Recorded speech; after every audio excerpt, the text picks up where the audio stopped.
និទានរឿងខ្មែររឿងរ៉ាវប្លែកៗនៅកណ្ដាលអាកាស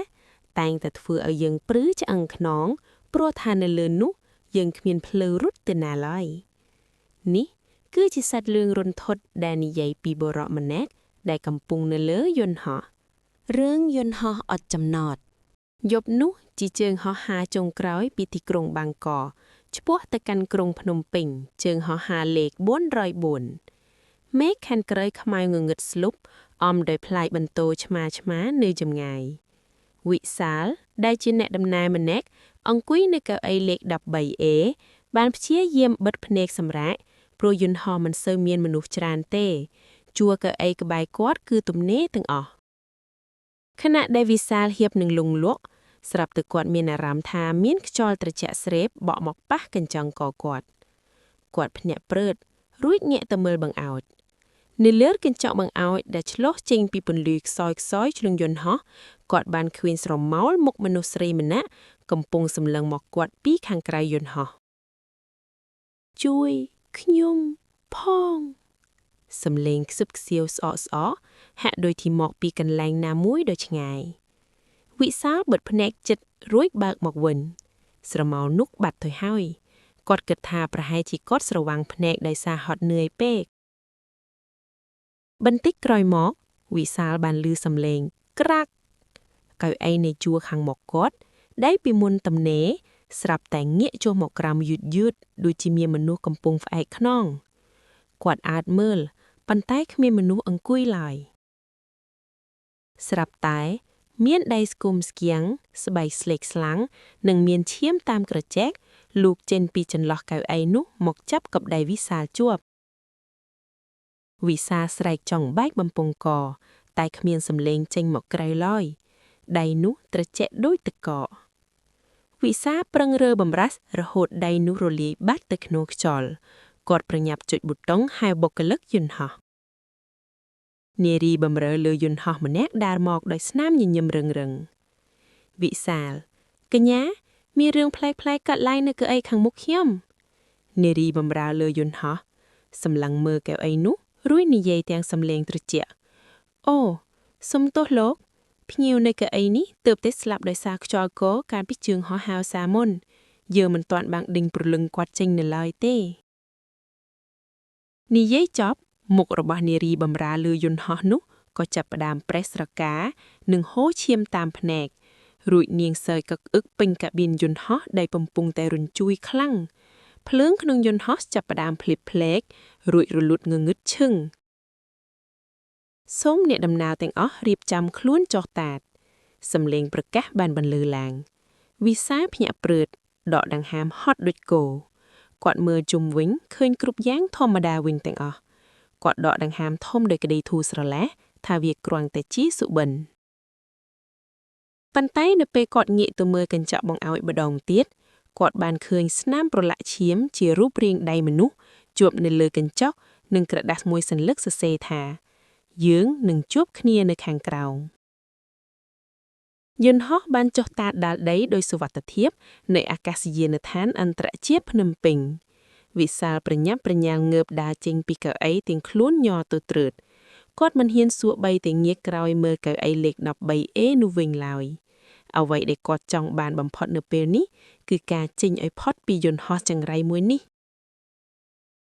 ខណៈពេលដើរតាមផ្លូវកញ្ចក់ចូលទៅកាន់អគារអ្នកដំណើរវិសាលមានអារម្មណ៍ថា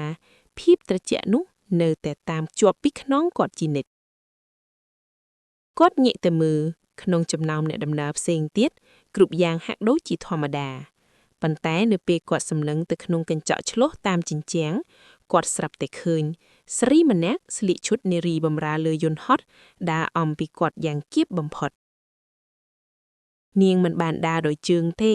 គឺនាងអណ្ដើតយឺតហើយក្បាលរបស់នាងងាកមកមើលគាត់ក្នុងមុំ180ដឺក្រេបង្វិលមកក្រោយទាំងស្នាមញញឹមមាត់រហែកដល់ត្រចៀក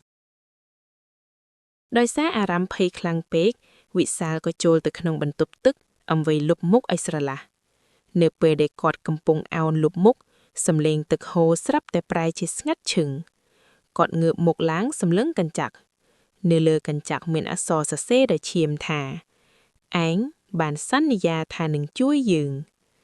វិសាស្រែកខ្លាំងៗខ្ញុំសន្យាពីពេលណាខ្ញុំមិនដែលស្គាល់នាងទេស្រាប់តែភ្លើងក្នុងបន្ទប់ទឹកបិទបើករួចសំឡេងខ្សឹបបន្លឺឡើងក្បែរត្រចៀកកៅអីលេខ13ញាក់អង្គុយកៅអីនោះត្រូវតែបដូរជីវិតជំនួសយើងវិសាលប្រញាប់រត់ចេញមកខាងក្រៅរួចក៏ជួបនឹងសន្តិសុខម្នាក់គាត់ប្រាប់សន្តិសុខទាំងស្លាន់លោអំពីហេតុការណ៍ដែលកើតឡើងសន្តិសុខនោះសម្លឹងមើលមុខវិបុលដោយភ្នែកស្រងួតស្រងាត់រួចនិយាយថាលោកម្ចាស់យន្តហោះជើងហោះហើរលេខ404ដែលលោកទើបតែចុះមកនេះវាបានធ្លាក់បាត់ដានក្នុងសមុទ្រតាំងពី2ម៉ោងមុនបាត់ទៅហើយគ្មានអ្នកដំណើរណាម្នាក់រស់រានមានជីវិតទេសន្តិសុខនោះគឺវិញ្ញាណវិបុលផាំងស្មារតីគាត់អោនមើលដៃខ្លួនឯងដៃរបស់គាត់ចាប់ផ្ដើមប្រែជាស្លេកនិងមានដំបៅរលួយនៅពេលគាត់មើលទៅក្នុងកញ្ចក់មាត់ទ្វារម្ដងទៀតអ្វីដែលគាត់ឃើញមិនមែនជាមនុស្សរស់ទេប៉ុន្តែគឺវិញ្ញាណខ្មោចដែលបាក់ដៃបាក់ជើងឈរនៅកណ្ដាលអាកាសយានដ្ឋានដ៏ស្ងាត់ឆ្ងំវិញ្ញាណរបស់វិសាលនៅតែវាលវល់នៅក្នុងប្រលានយន្តហោះដែលពោពេញទៅដោយផ្សែងអប់គាត់ឃើញខ្លួនឯងអង្គុយនៅកៅអីរងចាំប៉ុន្តែអ្នកដំឡៅផ្សេងទៀតដើរឆ្លងខ្លួនគាត់ដូចជាខ្យល់ក្នុងចំណោមមនុស្សរាប់រយនាក់មានបុរសចំណេះម្នាក់ស្លីឈុតសដៃកាន់ខ្សែអង្កាមនិងឈើច្រត់ក្បាលនាគដើរត្រឹមរង់មករកគាត់នោះគឺគ្រូសីលមេខាគ្រូមេខាឈប់ឈរនៅចំពោះមុខវិសាលរួចសូត្រមន្តតិចស្រាប់តែវិសាលមានអារម្មណ៍ថាខ្លួនគាត់មានទម្ងន់ឡើងវិញវិសាលយំសោកលោកគ្រូជួយខ្ញុំផងខ្មោចស្រីនោះប្រាប់ខ្ញុំថាខ្ញុំត្រូវបដូរជីវិតជំនួសនាងគ្រូមេខាក្រឡេកទៅមើលខាងក្រោយវិសាលឃើញវិញ្ញាណខ្មោចស្រីអ្នកបម្រើលើយន្តហោះនោះកំពុងជន់ស្រមោលវិសាលជាប់ភ្នែករបស់នាងក្រហមច្រាលដូចឈាម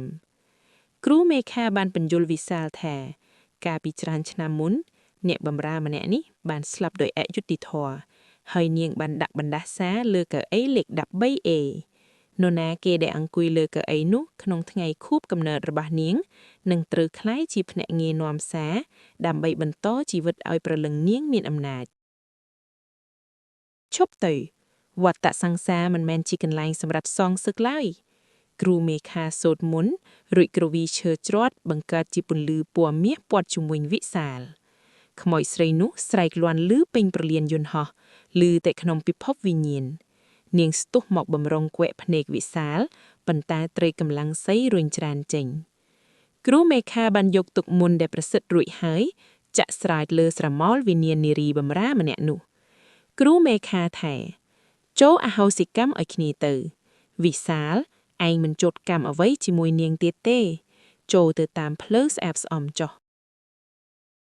ពន្លឺពណ៌សមួយបានជះមកពីលើមេឃរូបរាងដ៏គួរឲ្យខ្លាចរបស់ខ្មោចស្រីនោះក៏ប្រែជាទន់ភ្លែនវិញនាងសម្លឹងមើលវិសាលដោយកែវភ្នែកស្រទុំរួចរលាយបាត់ទៅក្នុងពន្លឺវិសាលមានអារម្មណ៍ថាខ្លួនស្រាលដោយសម្លៃគាត់លើកដៃសំពះលាលោកគ្រូរួចដើរចូលទៅក្នុងពន្លឺនោះយឺតព្រឹកឡើងនៅមាត់សមុទ្រកងកម្លាំងសង្គ្រោះបានរកឃើញសាកសពវិសាដែលអណ្ដើតមកទើលើមាត់ឆ្នេរអ្វីដែលចម្លែកគឺនៅលើមុខរបស់គាត់មានស្នាមញញឹមយ៉ាងស្ងប់សុខបង្ខុតខុសពីជនរងគ្រោះដទៃទៀតចាប់ពីថ្ងៃនោះមកគេមិនដែលឮរឿងរ៉ាវតាក់ទងនឹងយន្តហោះខ្មោចលេខ404ទៀតឡើយអរគុណពុកម៉ែបងប្អូនដែលបានតាមដានស្ដាប់ការនិទានរឿងយន្តហោះអត់ចំណតពីដើមដល់ចប់